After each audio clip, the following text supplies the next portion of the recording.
بسم الله والصلاة والسلام على رسول الله وعلى آله ومن والاه وبعد. أشهد أن لا إله إلا الله وحده لا شريك له وأشهد أن محمدا عبده ورسوله. أعوذ بالله من الشيطان الرجيم. بسم الله الرحمن الرحيم. يا أيها الذين آمنوا لم تقولون ما لا تفعلون كبر مقتا عند الله أن تقولوا ما لا تفعلون. معزز مکرم حاضرین، چند باتیں آپ کے سامنے رکھنے کی کوشش کر رہا ہوں.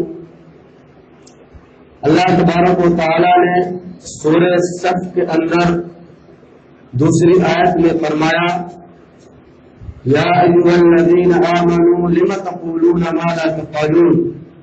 اے وہ لوگوں جن لوگوں نے ایمان لایا، تم ایسی باتیں کیوں کہتے ہو جس پر خود عمل نہیں کرتے ہو؟ یعنی آدمی عمل نہ کرے اور اس کے بعد دین کی دعوت دے تو اس کی دعوت کا کوئی اثر نہیں ہوگا. میں اگر کسی کو کسی چیز سے منع کر رہا ہوں تو پہلی ذمہ داری یہ بنتی ہے کہ میں جس چیز سے منع کر رہا ہوں برائی سے پہلے خود رکا رہوں. اگر میں برائی سے رکا نہیں ہوں تو اس کا مطلب یہ ہے کہ جب ہم جس کو دعوت دیں گے وہ تو پہلے نمبر پر ہماری بات نہیں مانے گا، دوسرے نمبر پر ہمیں الٹا جواب دے گا پہلے اپنا کرو. ایسا جواب ہمیں اور آپ کو مل سکتا ہے اگر ہم اور آپ عمل نہیں کریں گے تو. اور اللہ نے فرمایا کبر مقتا عند اللہ ان تقولوا ما لا تفعلون. یہ چیز اللہ تبارک و تعالیٰ کے نزدیک کتنی ناپسندیدہ ہے، اللہ کو کتنا غصہ دلانے والی چیز ہے کہ انسان ایسی باتوں کو کہے جن پر وہ خود عمل نہ کرتا ہو. تو لہذا آدمی کو کسی کو کہنے سے پہلے، کسی کو دعوت دینے سے پہلے ضروری ہے کہ وہ اس چیز کا عامل ہو، اس چیز پر عمل کرنے والا ہو. اس کے بعد اللہ تبارک و تعالیٰ نے فرمایا کہ یا ایھا الذین آمنوا هل ادلکم علی تجارۃ تنجیکم من عذاب الیم.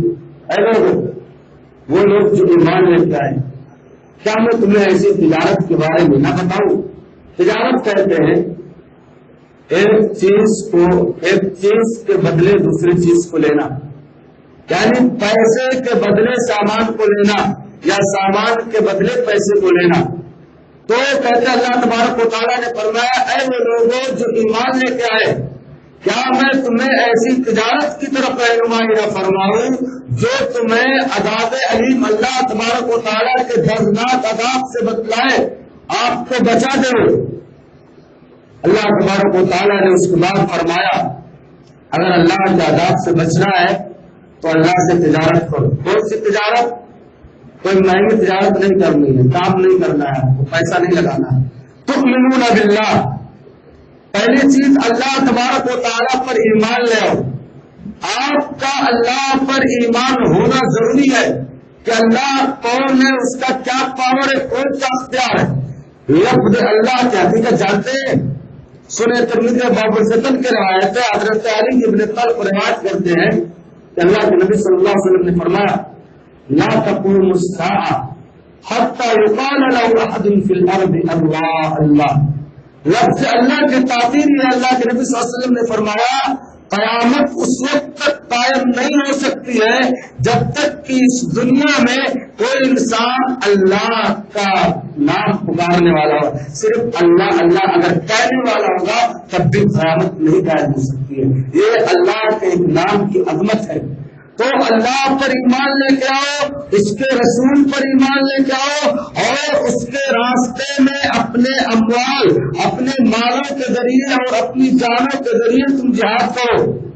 جہاد کا مطلب میں نے بتایا کہ صرف یہ نہیں کہ میدان میں نکل جانا. اپنے نفس کو برائیوں سے روکو، اپنے مال کو اللہ کے راستے میں خرچ کرو. اس سے یہ بھی تو جہاد ہے. جہاد سے کسی کم جہاد یا کوئی کم جہاد نہیں ہے کہ انسان اپنے نفس کو برائیوں سے روک لے اور اپنے مال کو اللہ تبارک و تعالیٰ کے راستے میں خرچ کرے. اگر یہ کرتا ہے تو اللہ تبارک و تعالیٰ کی مدد اس کے پاس آئے گی. اس کے بعد اللہ تبارک و تعالیٰ نے مثال دی. کون سی مثال دی؟ اللہ تبارک و تعالیٰ نے فرمایا ان کی مثال جو لوگ عمل نہیں کرتے کون ہے وہ؟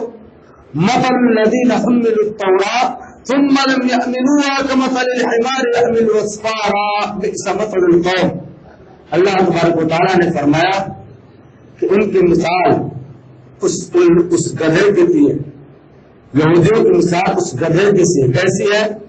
جو گدھا جس گدھے کے اوپر کتابوں کا گٹھر لاد دیا جائے، اب گدھے کو کتاب سے کیا فائدہ ہونے والا ہے؟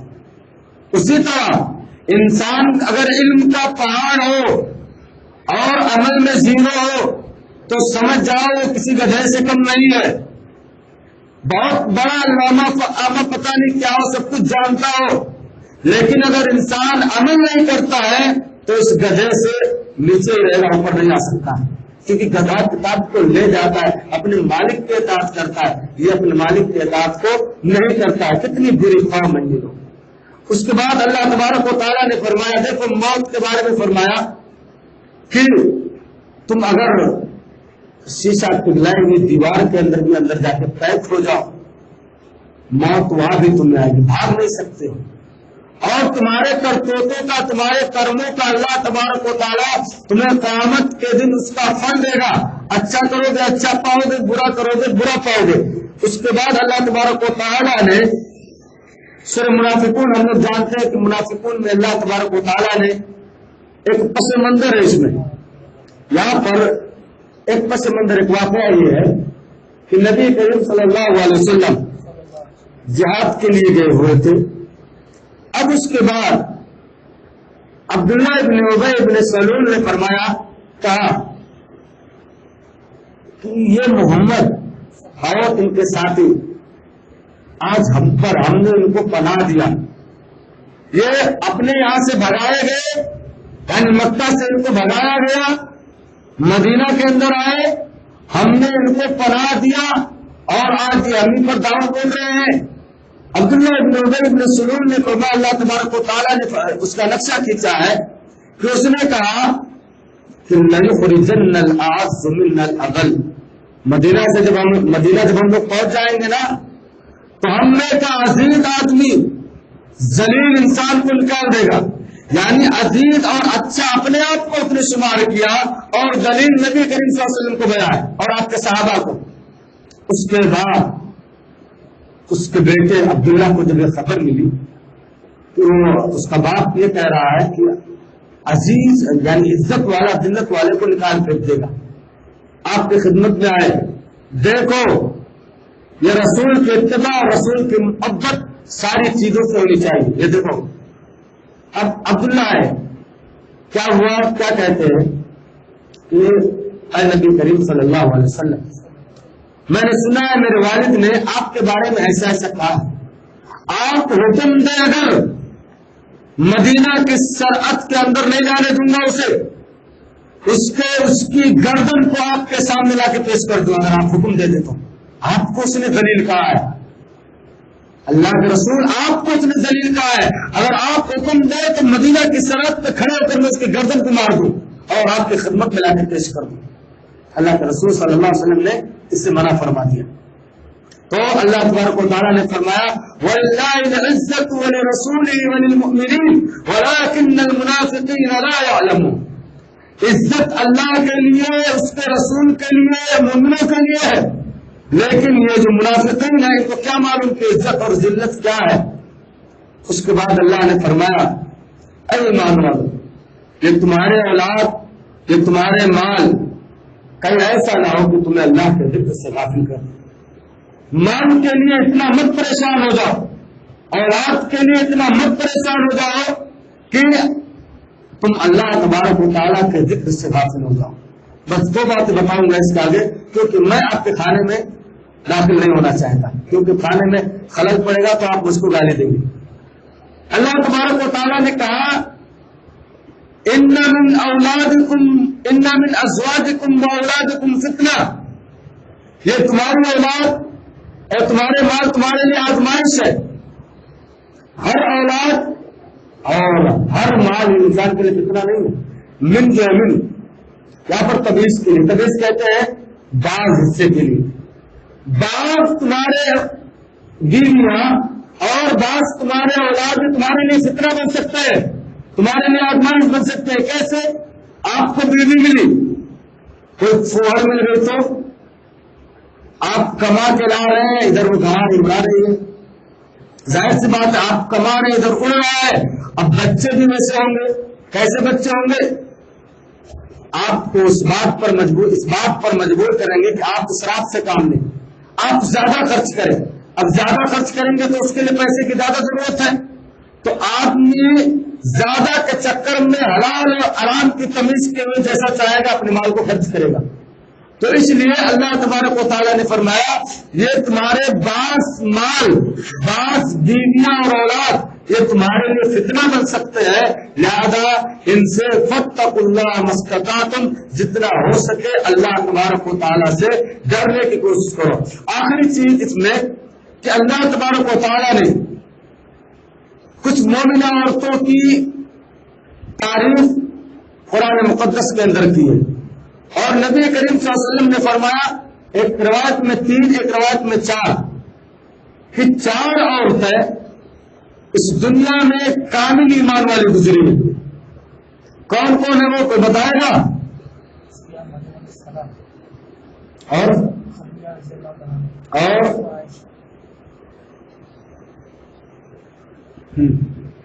بعد میں فاطمہ بھی، کئی فاطمہ بھی، بعد الفاظ میں فاطمہ، یعنی آسیہ کون ہے؟ فرعون کی بیوی۔ مریم کون ہے؟ کون؟ اور اس کے بعد خدیجہ کون؟ نبی صلی اللہ علیہ وسلم کی کون سی بیوی؟ دوسری یا چوتھی؟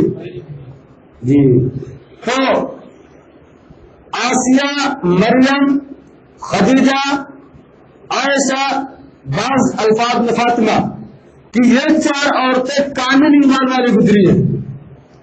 انہیں کی مثال اللہ تبارک و تعالیٰ نے دیا کہ دیکھو لوط کی بیوی کون؟ لوط کی بیوی، اور اسی طریقے سے کس کی بیوی؟ حضرت نوح علیہ السلام کی بیوی۔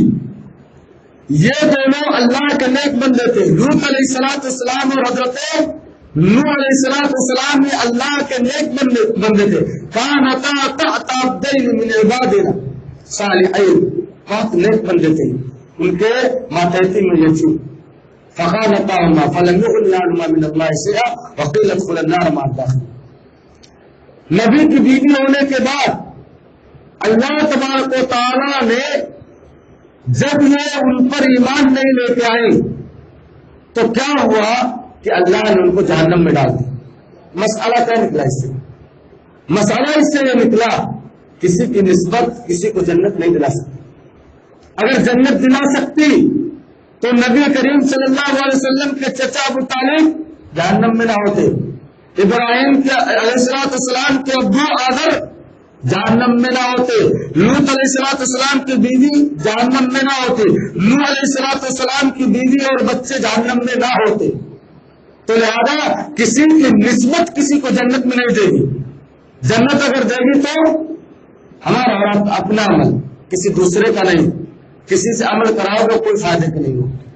اور اس کے بعد آخر میں تذکرہ کیا گیا وَمَرْيَمَ ابْنَتَ عِمْرَانَ الَّتِي أَحْسَنَتْ فَرْجَهَا، اور آسیہ کے بارے میں تذکرہ موجود ہے کہ جب وہ فرعون کی بیوی آسیہ، فرعون کون؟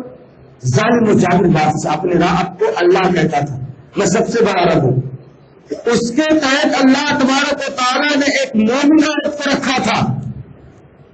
بولو، حالانکہ وہ طرح طرح کی سزائیں حضرت آسیہ کو دیتا تھا، لیکن وہ کہتے تھے قالت رب ابن لی عندک بیتا فی الجنہ، اے اللہ تو جنت کے اندر میرے لیے ایک گھر بنا، ونجنی من فرعون وعملہ ونجنی من القوم الکافرین، اور فرعون پہ اس کے کارندوں سے مجھے بچا کر رکھ، مجھے پناہ دے، اس کا فرعون اور اس کے قوم سے بچا کر رکھ، اور جنت کے اندر ہمیں گھر دے۔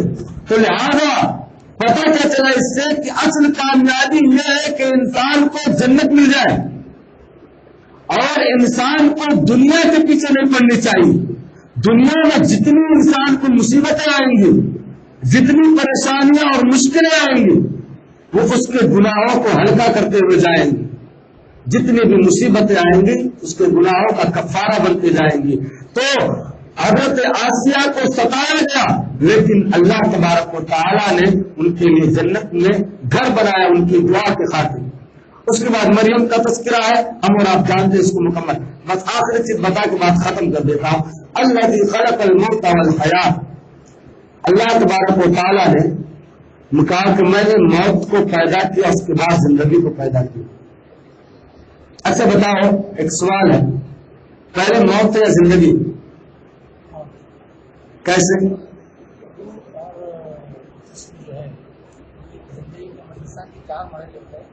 موت زندگی, موت پھر زندگی. ہم پہلے موت سے پھر اللہ نے ہم کو پیدا کیا, زندگی کی, پھر مر جائیں گے, پھر ہم کو اٹھائے گا تو ہم زندہ نہیں جائیں گے. پہلے موت ہے یا زندگی؟ تو اس میں اللہ تبارک, حالانکہ آدمی زندہ رہتا, میں بھی زندہ ہوں, مروں گا بعد میں, یہ سمجھ آتا ہے ہم کو نا. لیکن اللہ نے اس موت کو مقدم کیوں کیا حیات سے؟ کیوں؟ اس لیے بتاتا ہوں, اس لیے کہ اگر زندگی کو سمجھنا ہے تو موت کو سمجھ لو. کیوں؟ اس لیے کہ انسان جب مرتا ہے تو سب سے پہلے کون سی چیز اس سے نکلتی ہے؟ روح نکلتی ہے. اور روح انسان کے اندر کب داخل ہوتی ہے؟ پوری باڈی بننے کے بعد. پوری باڈی کو مکمل ہونے کے بعد اللہ تبارک و تعالیٰ مادر رحم کے اندر, بچے کے اندر روح ڈالتا ہے. لیکن جب اس کی وفات ہوتی ہے تو سب سے پہلے کیا نکلتی ہے؟ روح نکلتی ہے. تو جو چیز سب سے آخر میں آئی وہ سب سے پہلے جا رہی ہے, اس کے بعد ہڈیاں وغیرہ صحیح. تو لہذا موت کو اگر سمجھنا ہے, زندگی کو اگر سمجھنا ہے تو موت کو سمجھ کے سمجھو کہ انسان جو کچھ کر رہا ہے, جو کچھ کر رہا ہے, یہ مت سمجھو کہ بچ جائے گا, نہیں بچنے والا ہے. ہر چیز کا حساب اس سے لیا جائے گا. اگر تفصیل کی جائے, اس نقطے پر بحث کیا جائے, بہت لمبی گفتگو ہو جائے گی. اور مولانا بار بار ایسا کر رہے ہیں, اشارہ کر رہے ہیں, کبھی اور بات کی جائے گی انشاءاللہ. اللہ تبارک و تعالیٰ سے اتنا آپ کے ذہن میں ڈال دیا ہو تاکہ آپ لوگ تجسس کے شکار ہیں کہ وہ ہے کیا اندر. زندگی کو اگر سمجھنا ہے تو موت سے سمجھو. یہ نقطہ اپنے ذہن میں بٹھا کے رکھو. بعد میں اس کی تفصیل یا تو مجھ سے اکیلے میں پوچھ لینا یا سب کے سامنے پوچھ لینا, میں بتانے کے لیے تیار ہوں انشاءاللہ. اللہ تبارک و تعالیٰ سے دعا ہے اللہ کہنے اور سننے سے زیادہ عمل پیرا ہونے کی توفیق عطا فرمائے. آمین. تقبل یا رب العالمین. السلام.